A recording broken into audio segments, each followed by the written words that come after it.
துலாம் ராசிக்காரர்களுக்கு 6ஆம் வீட்டிலே சனி, அதோட 6ஆம் வீட்டுக்கு 7ஆம் வீட்டில் பாதகாதிபதி சூரியன் உச்சம் பெறுகிறார்.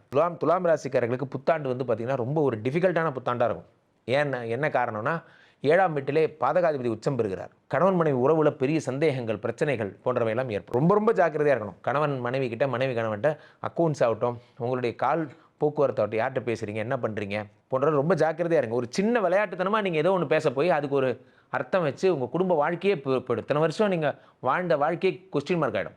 ஸோ அதே மாதிரி 6ஆம் வீட்டிலே சனி பகவானும், அதே மாதிரி 12 கூடிய புத பகவான் 6ஆம் வீட்டில் மறைகிறார். விபரீத ராஜயோகம். அதே மாதிரி 6 கூடிய குரு 8ஆம் வீட்டில் மறைந்திருக்கிறார். விபரீத ராஜயோகம்.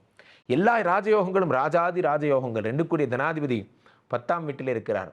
பணம் அப்படியே கொட்டுங்க, கவலைப்படாதீங்க. பண விஷயத்தில் உங்களை அடிச்சுக்க முடியாது. ஆனால் ஒரே ஒரு விஷயம் புரிஞ்சுக்கோங்க, குரு 8இல் மறைவது என்பது ரொம்ப ஆபத்தான ஒரு விஷயம். குரு பலம் இல்லாமல் தொடங்கும் எதுவுமே நடக்காது. அவ்வளோ மோசமானவர். அதே மாதிரி 7ஆம் வீட்டில் இருக்கக்கூடிய சூரியன் உங்களுக்கு பாதகாதிபதி, கேது வேறு உட்காந்துருக்கார். அதனால் கணவன் மனைவி உறவுல ஜாக்கிரதையாக இருங்க. குழந்தைகள் விஷயத்தில் ரொம்ப ரொம்ப ஜாக்கிரதையாக இருங்க. குழந்தையை பத்திரமா பார்த்துக்கோங்க. ஸோ அவங்களால அவமானங்கள், உடம்பு சரியில்லாமல் போகிறது, வேதனை போன்றவையெல்லாம் ஏற்படும்.